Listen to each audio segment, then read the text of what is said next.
사도행전 바울은 아주 유명한 사람이었습니다. 누구나 다 아는 당당한 국회의원이었죠. 그리고 요즘 말로 하면 예일 로스쿨 출신의 변호사였습니다. 여기까지만 하면 뭐 세상에서 좀 유명한가 보다 라고만 생각할 수 있겠지만 거기다가 존경받는 목회자이기까지 했어요.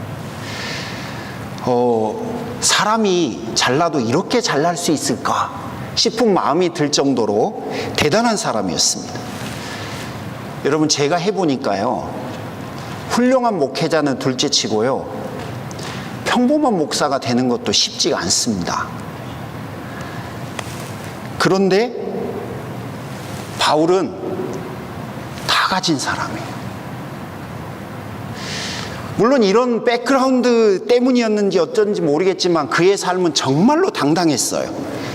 그는 자신의 신념에 따라 옳은 일은 옳다고 하고 그른 일은 그렇다, 틀렸다라고 말하면서 살았습니다. 성경에 기록된 가장 그 정점에 있는 대표적인 예가 사도행전 7장에 있는 스데반 사건입니다. 우리가 잘 아는 대로 사도행전 7장에 보면 바울이 스데반 집사를 죽입니다. 그것도 돌로 쳐서요. 여러분, 그 배경에는 이런 이야기가 있는데요, 유대인들은 세상이 세 시대로 구성될 거라고 믿고 있었습니다. 첫 번째는 창조 시대, 두 번째는 율법이 다스리는 시대, 그리고 세 번째는 메시아가 오셔서 다스리는 시대. 바울은 지금 율법이 다스리는 시대라고 믿고 있었던 거예요. 왜냐하면 메시아가 아직 오지 않으셨거든요. 물론 바울을 포함한 모든 유대인들은 아주 오래전부터 메시아가 오시기를 간절히 기다리고 있었어요. 그러니까 메시아를 거부하지 않습니다. 유대인들은 모두가 다 메시아를 기다렸어요. 반면에 스데반 집사는 예수님이 메시아라는 거예요. 그러니까 자기들이 기다리던 메시아가 오셨으니 그 메시아가 다스리는 시대가 되었다라는 것을 선포하는 것이 사도행전 7장의 스데반의 설교였습니다. 그러나 바울은 그렇게 생각하지 않았어요. 이유는 명확해요. 예수님은 십자가, 나무인 십자가에 못 박혀 죽임을 당한 사람이에요. 율법에 의하면 나무에 달린 자마다 하나님에게 저주를 받은 자라고 되어 있거든요. 아니, 그 위대한 메시아가 하나님의 저주를 받은 영혼일 수는 없는 거 아닙니까? 그런 의미에서 바울이 생각하기에 예수님은 메시아일 수 없다고 생각한 거예요. 그러면 예수님을 메시아라고 한다, 나무에 달려서 하나님의 저주를 받은 예수를 메시아라고 전한다, 바울 입장에서는 그를 죽여야만 하나님의 영광을 킵할 수 있게 되는 겁니다. 따라서 사도행전 7장에 나와 있는 스데반 순교 사건은 예수님을 메시아로 믿는 스데반의 신념과 또 예수님은 메시아일 수 없다라고 믿고 있는 바울의 신념이 충돌된 거고, 그 충돌된 두 신념 가운데 힘을 가지고 있었던 바울이 이긴 겁니다. 자, 여러분 한번 생각해 보십시오. 누군가를 죽음에 이르게 할 정도로 신념이 강하려면 얼마나 그 신념이 대단해야 될까요? 눈도 꿈쩍하지 않고 사람을 죽일 수 있는 사람은 별로 없을 겁니다. 하지만 자신의 그 신념을 지키기 위해 누군가를 죽음에 이르기까지 할 수 있을 정도라면 그 신념이 얼마나 대단했고 얼마나 확실했겠어요. 바울은 그렇게 당당한 사람이었습니다. 그리고 그 당당한 신념을 어떻게든지 자신의 삶 속에서 구현하려고 애를 썼고, 그 신념을 구현하는 게 하나님께 영광이 된다고 믿고 살았던 사람입니다. 그러다가 반전이 일어나요. 빌립보 3장 7절 8절에 이런 고백이 있습니다. 그러나 무엇이 무엇이든지 내게 유익하던 것을 내가 그리스도를 위하여 다 해로 여길 뿐더러 또한 모든 것을 해로 여기면 내 주 그리스도 예수를 아는 지식이 가장 고상하기 때문이라. 내가 그를 위하여 모든 것을 잃어버리고 배설물로 여김은 그리스도를 얻기 위함입니다. 이 말은 자신이 과거에 그토록 자신의 삶 속에 강한 신념을 부여했던 그 좋은 것들 뭐였죠? 국회의원도 되고, 그 다음에 유명한 변호사도 되고, 그리고 유명한 목회자도 됐던, 그리고 스데반을 죽음에까지 이르게 했던 자신이 가지고 있었던 그 분명한 신념들, 이것들을 말하는 거예요. 과거에 자신이 킵하고 있었던, 자신의 삶 속에서 가장 중요하다고 여겼던 그것들이 결국은 하나님에게 영광이 된다고 믿었던 그것들이 어느 순간 오히려 자신의 인생과 자신의 삶을 가로막고 있었던 장애물이었고, 자신은 지금까지 속고 살았던 거예요. 그렇게 살면 된다고 생각했는데 사람을 죽이면서까지, 사람을 죽음에 이르게까지 했던 그 분명한 확신이었는데, 그 분명한 확신이 어느 순간 속고 산 거예요. 그걸 깨달은 것이 바로 오늘 본문입니다. 고린도전서 15장 10절, 그의 삶과 그의 생각을 완전히 바꿔버린 그 사건, 그게 바로 하나님의 은혜였다라고 이야기를 합니다. 하나님의 은혜, 하나님의 은혜가 그토록 강력했던 자신의 신념을 완전히 바꿔버렸다는 거예요. 그러면 그 하나님의 은혜가 무엇이었을까요? 그게 바로 여러분이 잘 아시는 대로 다메섹으로 가는 길에서 만난 부활하신 예수님이었습니다.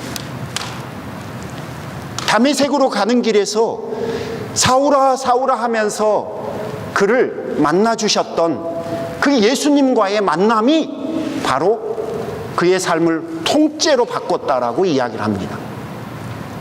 좀 더 구체적으로, 그러면 그 만남이라고 하는 사건은 뭐였을까? 여러분, 바울의 삶을 완전히 바꿔버린 그 만남이라고 하는 사건, 지금까지 우리가 3주 동안 봤던 너무나 명확하고 분명한 사건이에요. 너무 심플한 의미. 너를 구원하는 것은 너가 아니다. 너를 구원하는 것은 내가 너에게 베푸는 은혜일 뿐이다.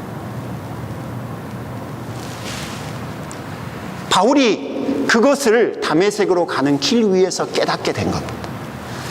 나는 지금까지 내가 몸부림을 쳐서 그 하나님의 은혜 속으로, 하나님의 그 구원 속으로 들어가야 된다고 가르침을 받아서 그걸 위해서 살아왔는데, 다메섹으로 가는 길에서 부활하신 예수님이 나에게 가르친 건 무엇이냐면, 너로 인해서 되는 게 아니라 내가 너에게 베풀어 준 그 은혜를 통해서 너가 내 자녀가 된다는 사실을 알려준 거예요.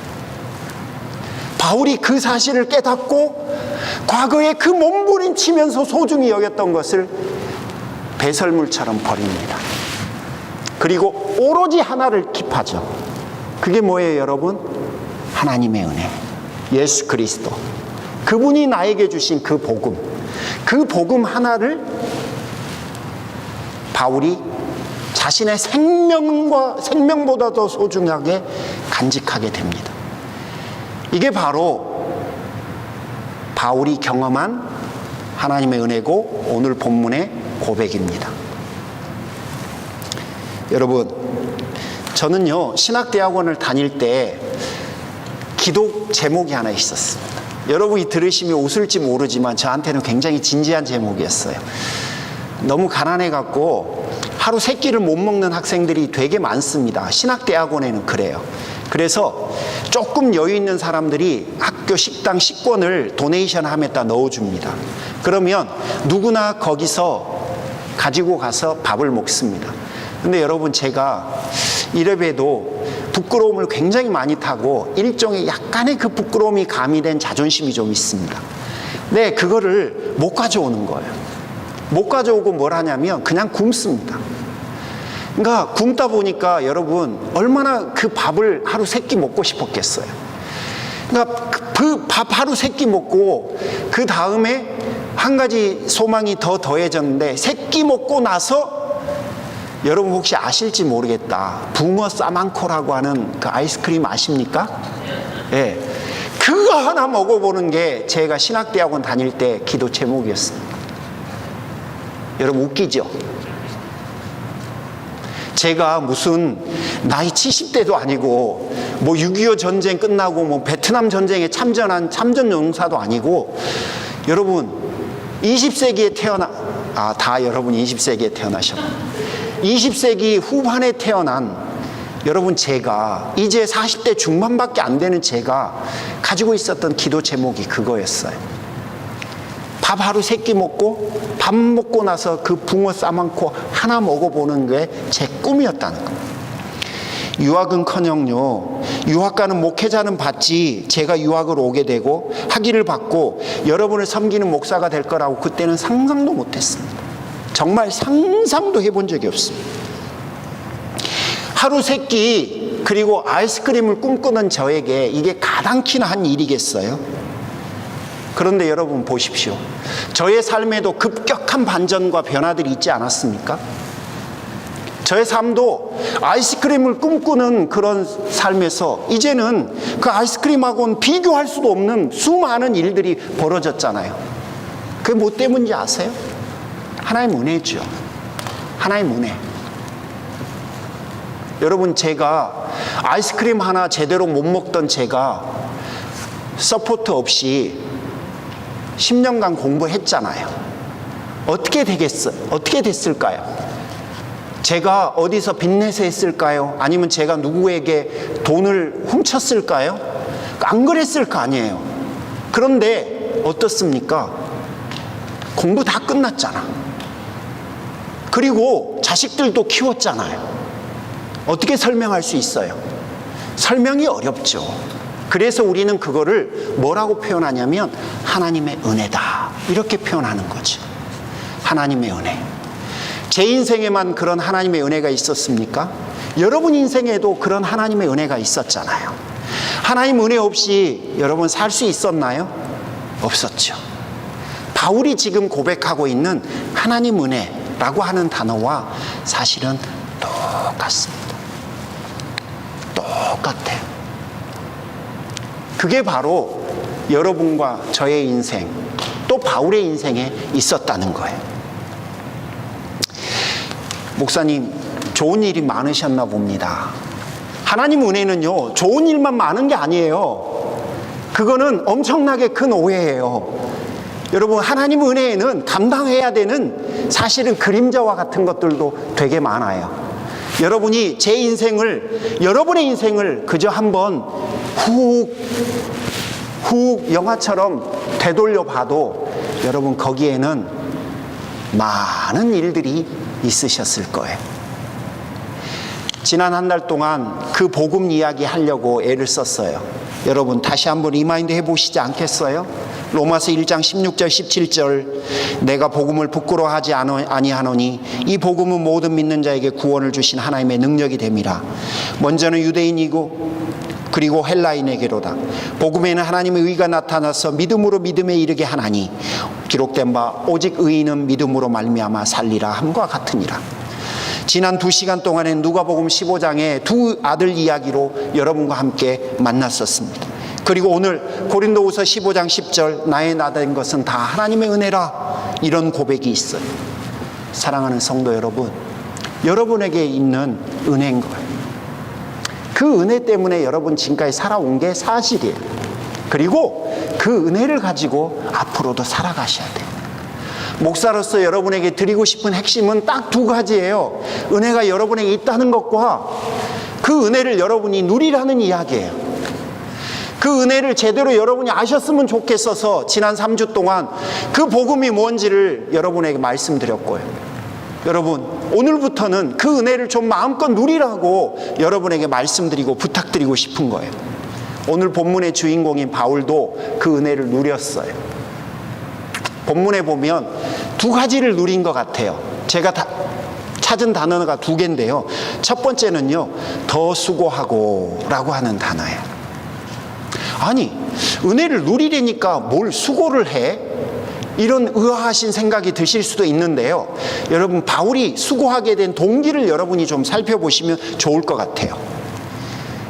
그가 과거에 가지고 있었던 진짜 좋았던 거, 국회의원, 그 다음에 유명한 로이어, 그 다음에 존경받는 목회자, 이거 대신에 그의 삶을 차지한 것이 고린도후서 11장에 나와 있습니다. 고린도후서 11장은 고난 목록이라고 그렇게 표현합니다. 고난 목록, 제가 한번 읽어드릴 테니까 여러분 한번 들어보세요. 그 좋았던 것들이 뭘로 대치됐는지. 내가 수고를 넘치도록 하고 옥에 갇히기도 더 많이 하고 매도 수없이 맞고 여러 번 죽을 뻔하였으니 유대인들에게 40에서 하나 감한 매를 5번 맞았으며 3번 태장으로 맞고 1번 돌로 맞고 3번 파선하고 1주야를 깊은 바다에서 지냈으며 여러 번 여행하면서 강의 위험과 강도의 위험과 동족의 위험과 이방인의 위험과 시내의 위험과 광야의 위험과 바다의 위험과 거짓 형제들의 위험을 당하고 또 수고하고 애쓰며 여러 번 자지 못하고 줄이며 목마르고 여러 번 굶고 춥고 헐벗었노라. 그래서 저는 목사가 된 이후로 단 한 번도 바울처럼 살게 해달라고 기도해 본 적이 없어요. 고린도후서 11장 같이 살려면 여러분 사시겠어요? 저는 한 번도, 개인적으로 단 한 번도 하나님 저도 바울 같은 위대한 종이 되게 해주십시오 라고 기도해 본 적이 없어요. 이게 사람 사는 일이에요? 이거 어떻게 사람이 이렇게 살아요? 자, 이거는요, 이번 달 우리 교회 청구서입니다. 엄청납니다. 여러분, 저에게 사례비도 주셔야 되고 엄청나요.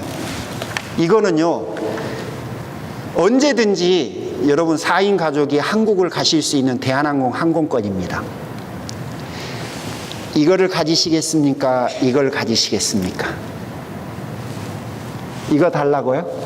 김명희 권사님 드려요? 좋으신 것 같은데? 정상인이라면 뭘 원하죠?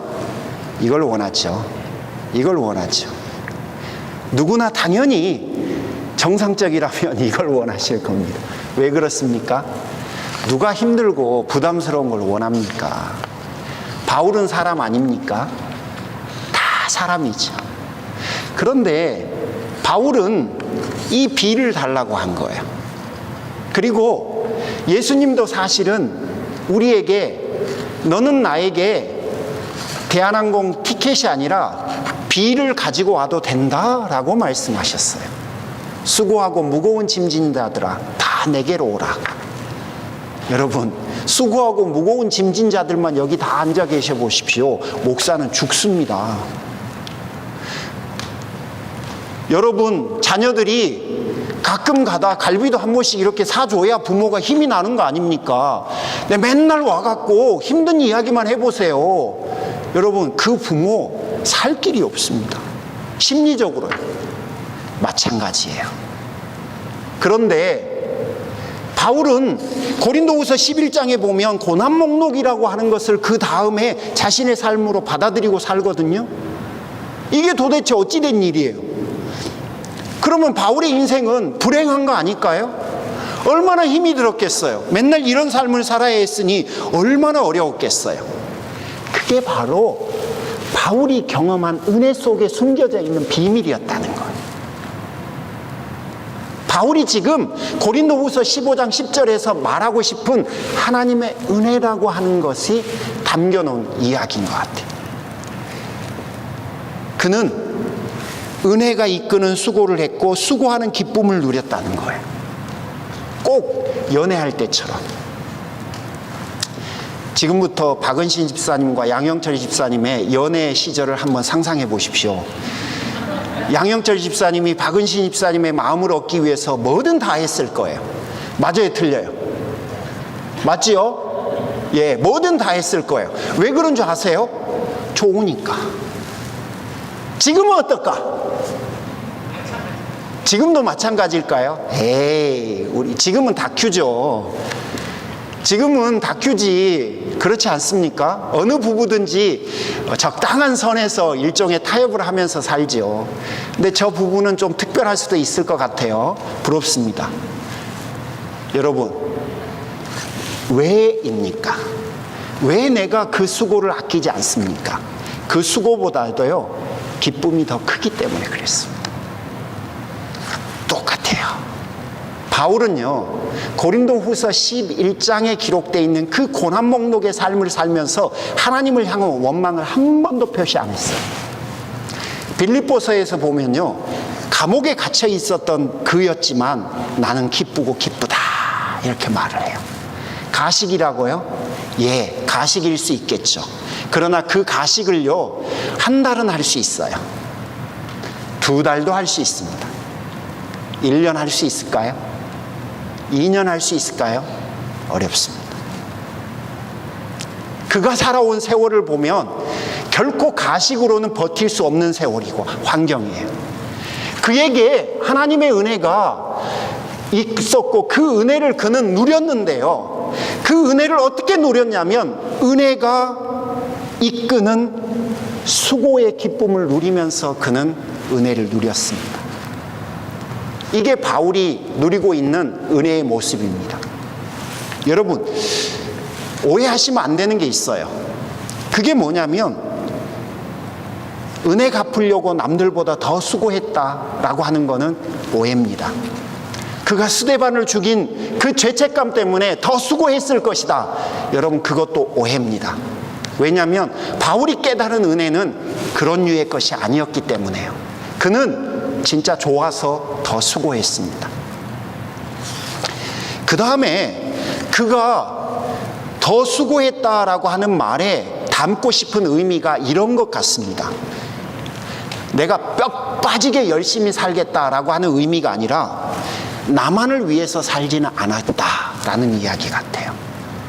내가 나만을 위해서 산 게 아니라 오히려 나를 통해서 누군가를 위해서 살았다, 그런 의미 같아요. 나의 나된 것은 다 하나님의 은혜라고 고백한 바울이었거든요.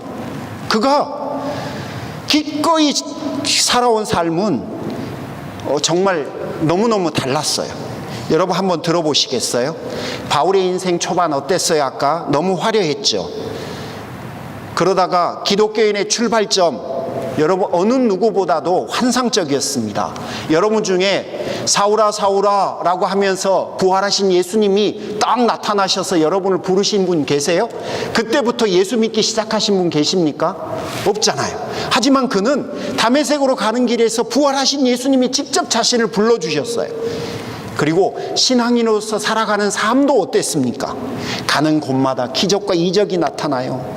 설교 3번 하니까 교회가 세워져요.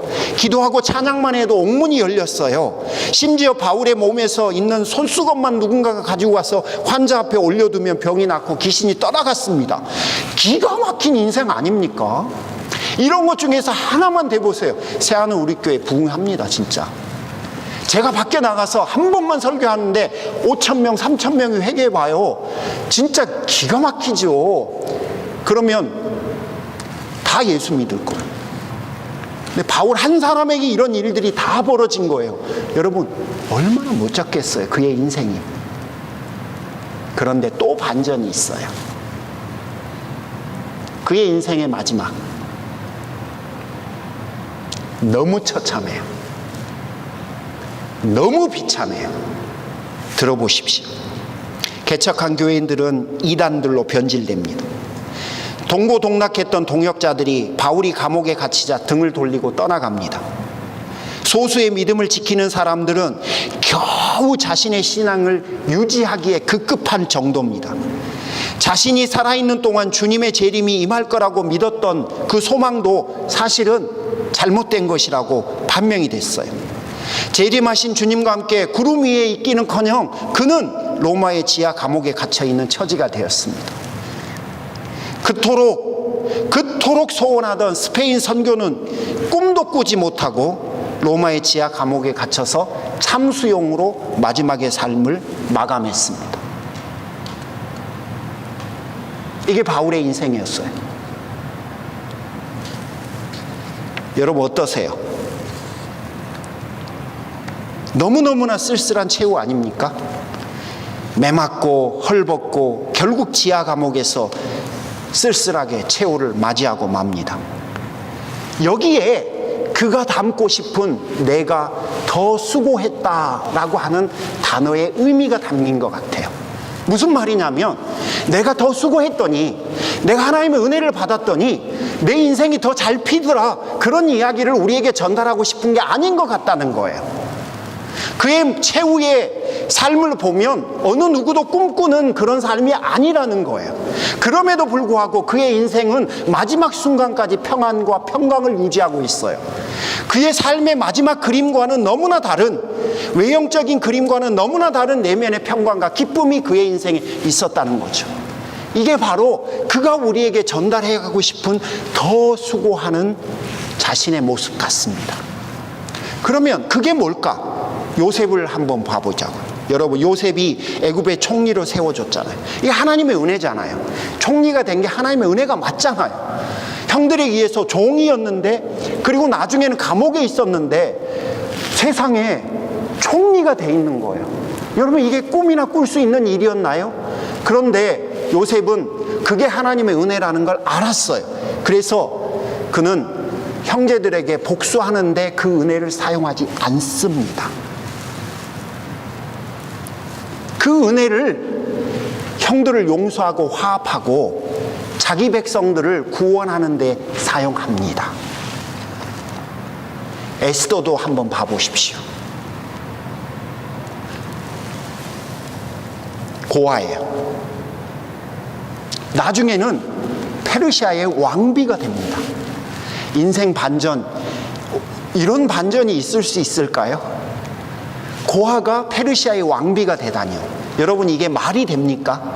그런데 그녀는 고아로서 살아오는 그 세월 동안 누리지 못한 것을 왕비가 되어서 자신의 인생을 명품으로 치장하는 데 사용하지 않았습니다.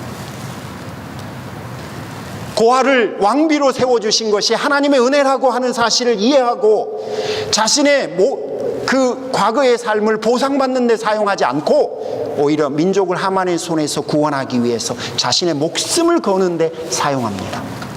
죽으면 죽으리라. 여러분, 한번 봐보십시오. 하나님의 은혜를 다 수고하는데 사용하지 않습니까? 이게 바로 하나님의 은혜를 누리고 있는 사람들이 공통점인 것 같습니다. 나를 위해서 사는 게 아니라 나를 통해서 하나님이 하고 싶은 그 일을 하게 하는 것, 이게 바로 수고하는, 하나님의 은혜를 경험하는 사람들의 삶의 모습이 되는 것 같습니다. 반대의 경우도 있습니다. 누가복음 12장에 보면 부자 이야기가 나오는데요, 하나님이 그에는 소출을 많이 주셨어요. 여러분, 소출을 많이 얻는 거는 진짜 기적 같은 일입니다. 그런데 이 부자가 와, 하나님 많이 주셨으니까 창고를 새로 지어야겠다. 그리고 창고를 짓습니다. 그날 저녁에 주께서 오셔서 너의 영혼을 내가 가져가리라 라고 경고해요. 어떠세요? 하나님이 주신 은혜를 자신을 위해서만 살아가고 있는 사람에게 주시는 경고죠. 하나님은 그를 통해서 흘려보내고 싶어 했어요. 그런데 자기만을 위해서 준 줄 알고 자기를 위해서 킵하는 거죠. 그래서 하나님은 그에게 경고를 한 거예요. 여러분, 다 수고했다라고 하는 바울의 말은 나만을 위해서 살았다라는 말이 아닌 것 같아요. 나를 통해서 그분이 하고 싶어 하시는 것을 하면서 살았다라는 의미 같아요. 물론 그게 뼈 빠지게 살아가는 그런 삶의 모습만을 지칭하지는 않을 겁니다. 다만 나를 위해서만 살아가지 않았고 나는 내가 받은 은혜를 가지고 다른 사람들을 위해서 살아오는 노력을 했다, 그런 의미 같습니다. 그는 뭐라고 표현하냐면요, 하나님의 은혜를 어떻게 누렸냐면 나와 함께 하신 하나님의 은혜다, 이렇게 표현합니다. 여러분, 제가 집중하고 싶은 단어가 나와 함께 하신이라는 단어예요. 나와 함께 하신. 여러분이 꼭 좀 아셨으면 좋겠어요. 이 나와 함께 하신 하나님의 은혜는 뭐냐면요, 아주 구체적으로 표현하면 성령님의 임재를 의미합니다. 성령님이 지금 나와 함께 하신다, 그 이야기를 우리에게 하고 싶은 거예요. 바울이 지금 우리에게 말해주고 싶은 거는요, 하나님의 은혜가 너에게 있다라는 건데요, 그 하나님의 은혜가 너에게 있다라고 하는 구체적인 표현이 바로 성령님이 너의 인생 가운데 계시다, 이거예요. 예수님은 부활 승천하시기 전에 성부 하나님께 요청을 하나 해요. 그게 바로 성령님입니다.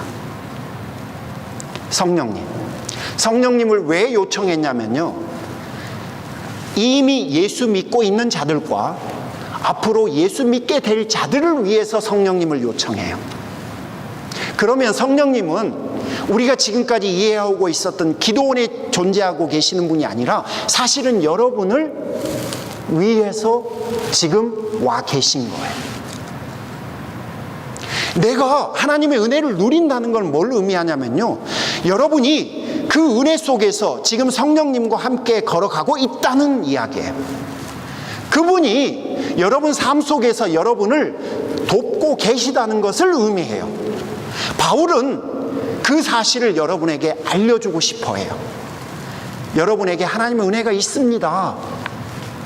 여러분을 돕고 계시는 그 성령님의 은혜로운 손길이 여러분의 인생 가운데 있습니다. 그래서 여러분이 그분의 도우심을 입고 사시기를 축복합니다. 여러분 그러셨으면 좋겠습니다. 그 이야기를 지금 우리에게 하고 있는 겁니다. 자, 나와 함께 계신 하나님의 은혜가 여러분의 인생 가운데 있음을 믿으십니까? 나와 함께 하시는 그분의 은혜가 여러분의 인생 가운데 있다는 사실을 여러분 알고 계십니까? 지금 누리고 계시는 거예요? 여러분 누리셨으면 좋겠습니다. 그분에게 여러분 도우심을 구하셨으면 좋겠습니다. 그분의 은혜 없이는 성도가 살아갈 수가 없습니다. 주님, 저 이거 있어요. 성령님, 저 이거 도와주셔야 돼요. 제 마음이 하루에도 12번씩 요동을 치는데 제 믿음을 굳건히 붙잡아 주셔야 돼요. 주님, 제 마음이 이런데 제 마음에 평안을 주셔야 합니다. 주님, 제 직장이 이렇게 위기가 처했는데 주님 도와주셔야 합니다. 주님, 제 자식이 이렇게 아픈데 도와주셔야 합니다. 제가 언젠가 한 번은 고백했죠. 기복신앙이면 어떠냐고요. 기복신앙이라고 평가하고 판단하고 있을 그 순간 여러분 주님의 도우심을 구해야 되지 않을까요? 기복신앙이라고 누가 손가락질하면 어떠냐고요.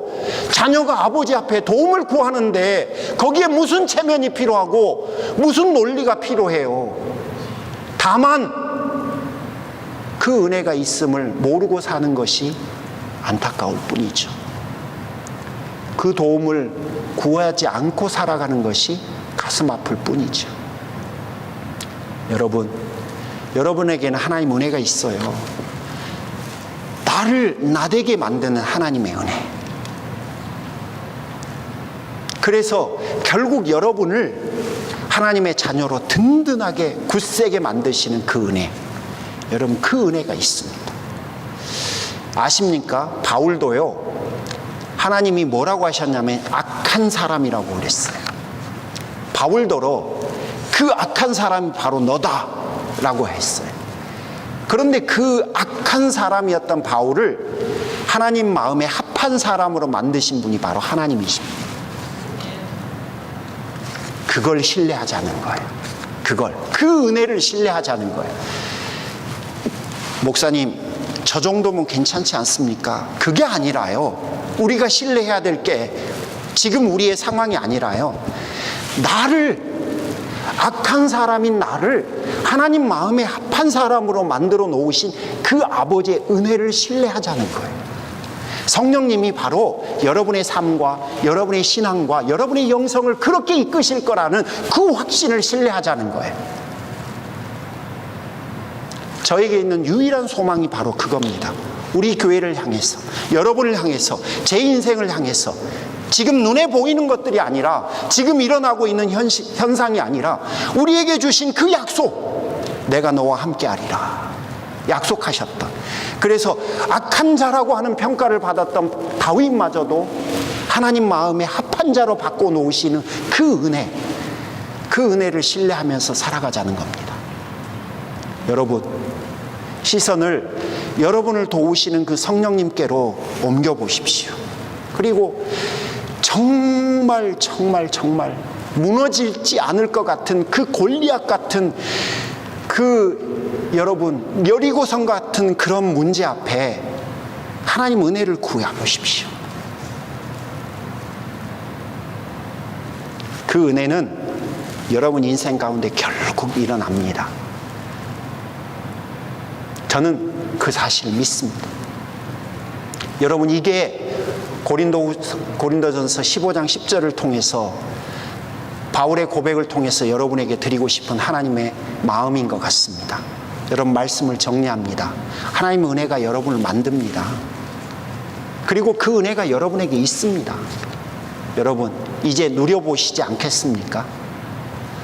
다른 사람들에게 흘려보내면서도 한번 누려보시고요. 그리고 악한 자도 마음에 합한 자로 만드시는 그분의 은혜를 여러분 한번 의지해 보십시오. 그리고 간절히 소원해 보십시오. 그러면 그 은혜가 여러분의 삶을 바꾸실 줄 믿습니다. 그것 때문에요, 좋아서 수고하게 되어 있습니다. 그것 때문에 그게 너무너무 신이 나서요, 나도 모르게 그 수고를 여기지 않고 여러분 기쁘게 살아갈 수 있습니다. 제가 항상 여러분에게 말씀드리는 신앙생활의 기쁨, 그게 바로 그 은혜로부터 우리의 삶 가운데 옵니다. 사랑하는 성도 여러분, 그 은혜를 누리시는 귀한 분들이 다 되시기를 주의 이름으로 축복합니다. 기도하겠습니다. 하나님 아버지, 사랑하는 우리 모든